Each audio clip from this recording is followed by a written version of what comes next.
Good evening, ladies and gentlemen, and welcome to Airtight Boxing.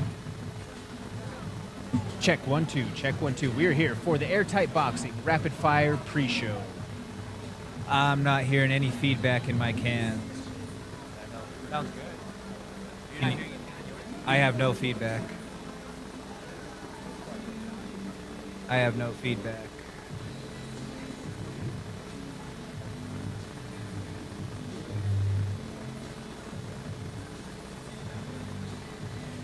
Check, check. There we go, there we go. I was just turned way down. There we go. I can hear myself.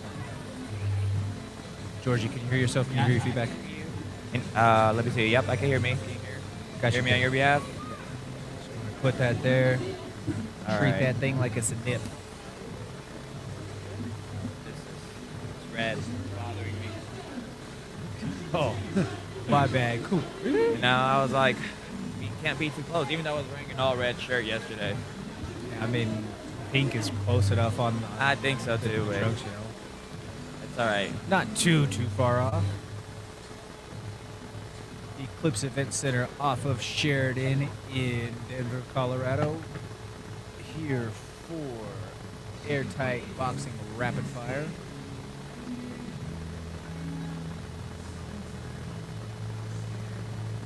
Microphone check 1 2 1 2. Right in.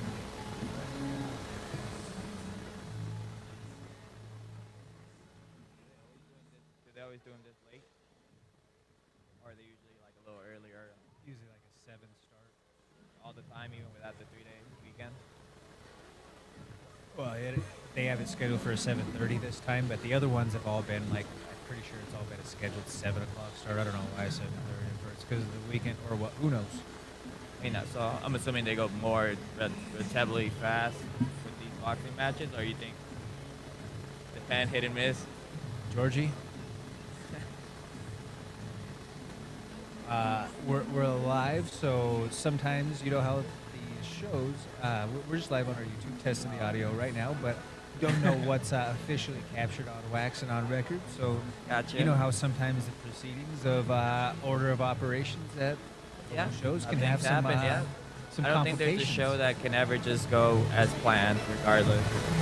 Yeah, There has to be a as hiccup. happened a couple of weeks ago. You know, we had a funky one, Yeah, but you know, things happen.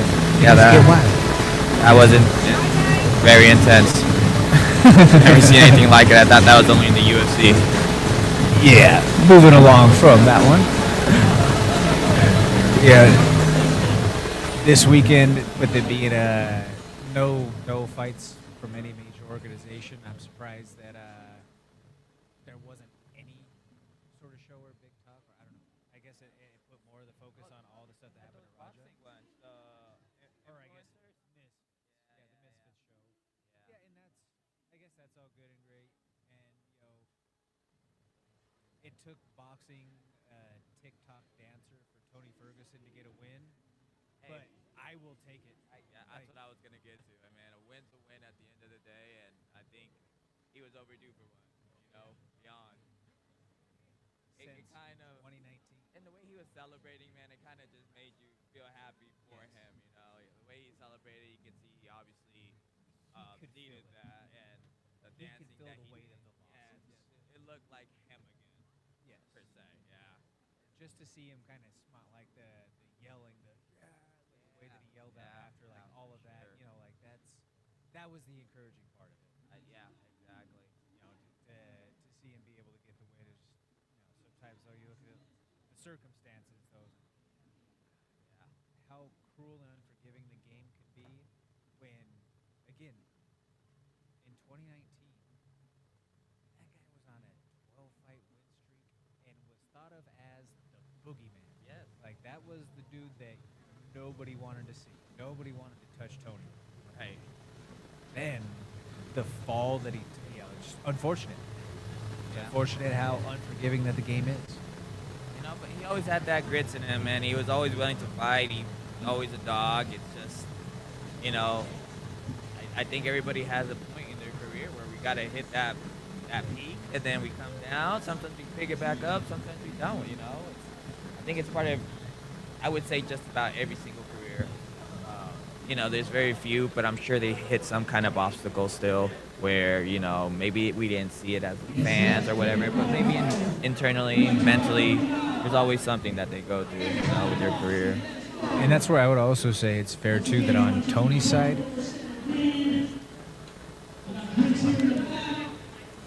Tony got away with lacking certain fundamentals or certain like base principles or foundations to his game for a long time because he was so funky or unorthodox and was so durable to where he could weather the storm in some of those fights and then was just that resilient, had that great a Yes. cardio to where Yes, he could be able to recover from it.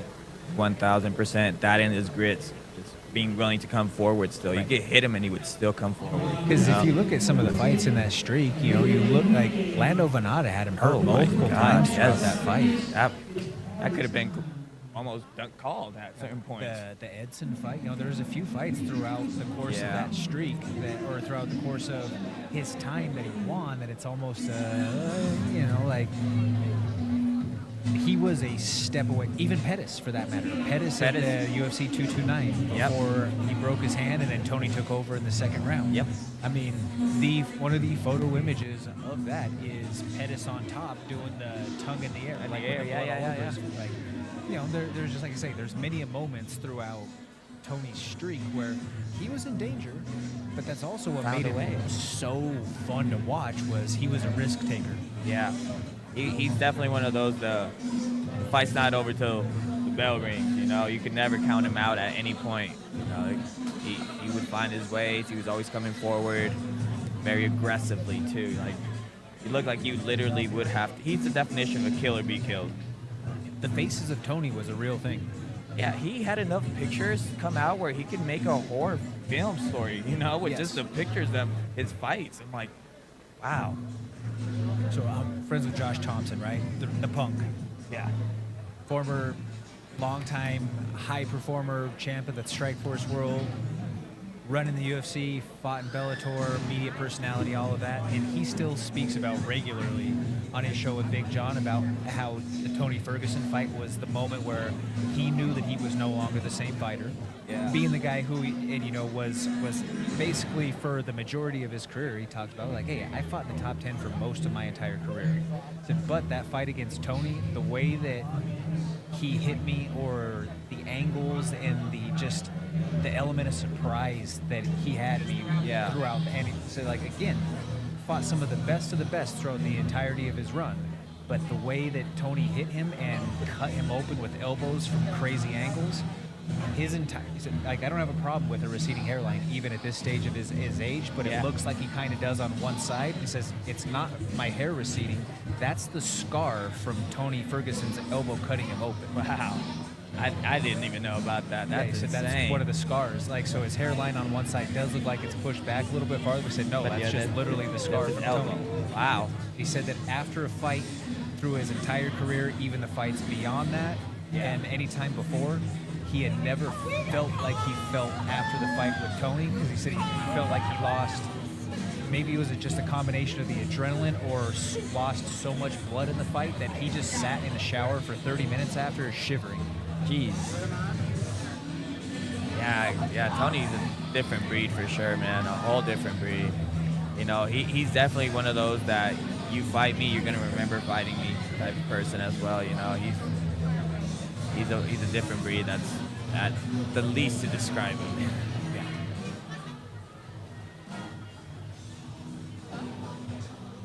Wonder how we're doing on this, how this feed is sounding. Some feedback here.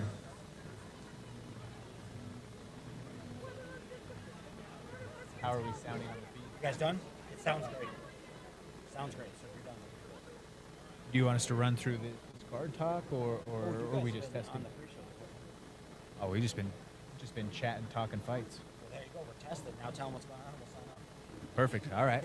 Well, we'll get into it right here. Just testing the audio equipment, folks, but get into a little bit of a pre-show here for the Airtight Boxing Rapid Fire show that we have going on here at the Eclipse Event Center over off of Sheridan here in Denver, Colorado. I'm Jordan Kurtz, sitting here alongside Georgie the Buzzsaw Martinez.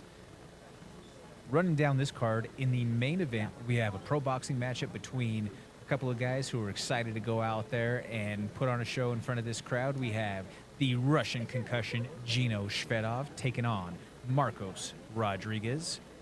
Following that, in the co-main event slot, we have a bout between Nathan Cortez and Isaac Anaya.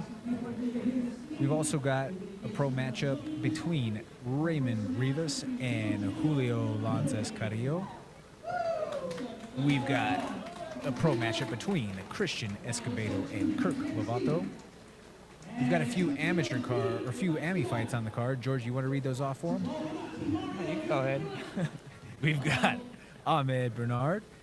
He's returning back to action here in the Airtight boxing ring, excuse me. He's taking on Pedro Morales. We've got a matchup in the amateur ranks between Juan Escobedo taking on Jesus Santos Cor. We've got an elimination matchup between Kyle Romero and Gilbert Andazala. Then we've got a few pro bouts that are open in the card as far as the schedule goes here. Following that, we're going to have Anthony Chavez taking on Abdul Rahim Abdullah. We have Wakan Karnti. You have Graham Terrell. Another pro matchup between Solomon Colton taking on Ruben Arroyo. And then opening up the card, jerking the curtain, we've got Maxfield Perry taking on Mario E. Perez. All right, sounds like we got in store for some great fights tonight. Got a little bit of a mixture of pro and AMIs, and having that little break in between where we're going pro, AMI, pro. Should be interesting. Definitely. It's a holiday weekend out here. Hopefully the crowd continues to fill in here at the Eclipse Event Center. Like I say, we've got 11 bouts on the schedule for you folks here. We are going to be running through the card. If you want to keep tabs on it, you can keep tabs on it through BoxRec. You can keep tabs on social media. I believe that's Airtight Boxing that you would want to check out for all of that information. But again, thank you all so much for checking us out here on the Airtight Boxing Rapid Fire Pre-Show.